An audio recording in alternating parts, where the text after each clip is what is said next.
Tenemos el concepto de desigualdad social. Los sociólogos definen la desigualdad social como la relevancia que adquieren ciertas diferencias humanas dentro de una misma sociedad. Sin embargo, cuando estas diferencias dividen a los miembros de una sociedad y que son valoradas por todos, adquieren una relevancia para los sociólogos. En la mayoría de las sociedades, y probablemente podríamos decir que en todas, existen sistemas de estratificación social, que ese es el marco general dentro del cual se estudia la desigualdad, es decir, la clasificación jerárquica de personas en diferentes categorías, como ser la clase social, etnia, género y edad.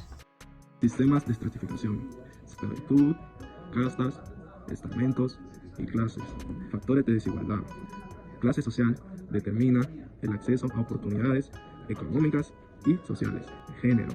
Históricamente, las mujeres han enfrentado barreras en derechos y accesos a recursos. Etnia y raza son grupos minoritarios que han sido marginados en múltiples. Edad y discapacidad. Las personas mayores y las personas con discapacidad enfrentan desafíos en términos de inclusión social y acceso a recursos. Funcionalismo. David Moore argumenta que la estratificación es necesaria para motivar a las personas a ocupar roles importantes en la sociedad. Teoría del conflicto. Considera la desigualdad como resultado de la explotación de las clases dominadas por la clase dominante. Perspectiva de Weber. Introduce la idea de que la estratificación no solo se basa en la clase económica. Diferentes maneras en que la sociedad ha organizado a las personas a lo largo del tiempo. Algunas de estas maneras son más rígidas y otras más flexibles. Como primera tenemos la esclavitud. La esclavitud es un sistema mucho más injusto y cruel. En este sistema es donde una persona es propiedad de la otra y esa persona no tiene libertad de nada. Bueno, y actualmente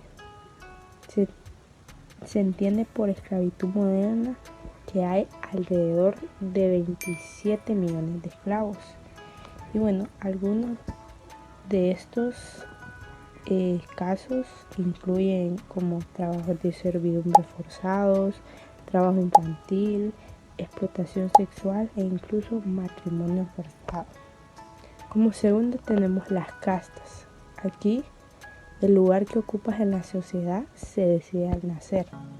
O sea que no importa cuánto te esfuerces, nunca vas a poder cambiar de casas.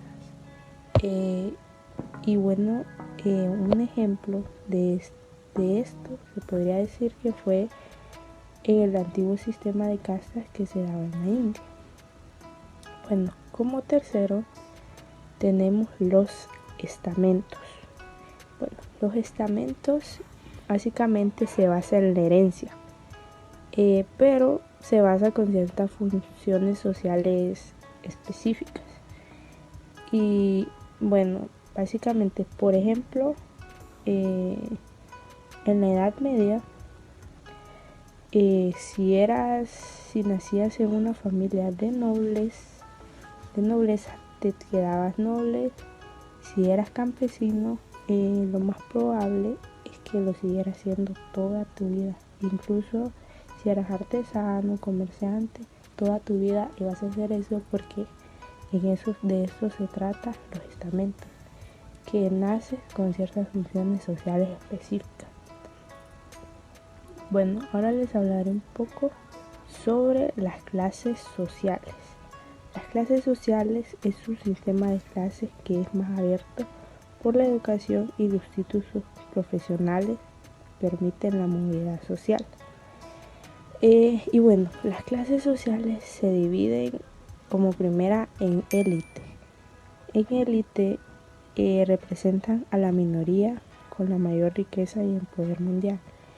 Básicamente en élite están las personas que son los más ricos y los más poderosos del mundo. Como segunda tenemos la clase alta. La clase alta son profesionales con altos ingresos y algunas de estas personas vendrían siendo como empresarios o profesionales muy exitosos. Después tenemos la clase media, que la clase media son trabajadores con cierta estabilidad económica, que lo que quiere decir que son trabajadores que pueden vivir muy bien sin necesariamente ser millonarios. Por último tenemos la clase trabajadora, que la clase trabajadora está formada, que la clase trabajadora son personas que dependen de trabajos manuales o empleos menos remunerados. Y algunas de estas personas pueden ser amas de casa, emprendedores, como obreros también, o pequeños emprendedores que tienen su propia empresa. Y bueno, y eso vendría siendo lo que es la clase trabajadora. La relación entre la pobreza y la estratificación social enmarcadas en diferentes puntos de vista. Por un lado tenemos la visión de Marx. Describe la estratificación social como un proceso de carácter únicamente económico. Argumenta que la estratificación es una forma de explotación en el sistema capitalista, donde las clases burguesas controlan los medios de producción y al proletario. Desde esta visión, la pobreza es una consecuencia de la explotación del proletario por la burguesía dentro del sistema. Por otra parte, tenemos la perspectiva funcionalista de Davis Moore. Sostiene que la desigualdad social es necesaria y funcional para el buen funcionamiento de la sociedad, argumentando que algunas posiciones son más importantes y requieren mayores recompensas. Esta perspectiva tiende a justificar la pobreza como algo natural y necesario, ignorando barreras estructurales que impiden la movilidad social. Y por último, la visión de Weber. Es más tardío de los tres cronológicamente, presenta una visión multidimensional, en donde los factores que determinan la posición social de una persona en tanto económicos como factores de poder, estatus y prestigio.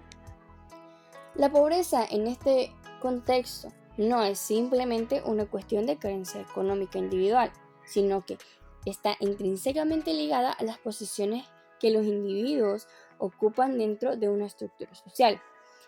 En este contexto de pobreza se define como: la pobreza hace referencia a la carencia de recursos materiales suficientes para entender las necesidades básicas de una población determinada, que impide vivir de una forma digna. Desde una perspectiva sociológica, la erradicación de la pobreza requiere abordar las estructuras de estratificación que perpetúan la desigualdad. Durkheim señala que la pobreza puede ser el resultado de una anomía social, es decir, la falta de regulación y cohesión social. Personas desde el funcionalismo ve la pobreza como una consecuencia de la inadaptación de ciertos sectores al sistema. Su propuesta es fomentar las redes comunitarias y programas de cohesión social para reducir la anomía, inversión de programas de capacitación y reinserción laboral para facilitar la adaptación al sistema económico. Weber argumenta que el desarrollo económico está vinculado a factores culturales y éticos, protestantismo, ética del trabajo. Weierstrass, desde la teoría de la dependencia, plantea que la pobreza es consecuencia de la explosión de los países periféricos por los países centrales. Se enfatiza la importancia del desarrollo de capacidades para erradicar la pobreza. Su propuesta es modelos de desarrollo basados en la autosuficiencia y no en la dependencia económica de potencias extranjeras. Enfoque en el desarrollo de capacidades humanas, educación, salud, participación política. Estrategias de erradicación de la pobreza, políticas redistributivas, implementación de impuestos progresivos y políticas de subsidios dirigidos a sectores vulnerables. Educación y movilidad social, reforma educativa basada en equidad y accesibilidad. economía solidaria y sostenible, promoción de modelos económicos alternativos como cooperativas y empresas sociales, participación comunitaria, fomento de la autogestión y el empoderamiento de comunidades marginadas, regulación del mercado laboral, implementación de salarios mínimos justos y condiciones laborales dignas.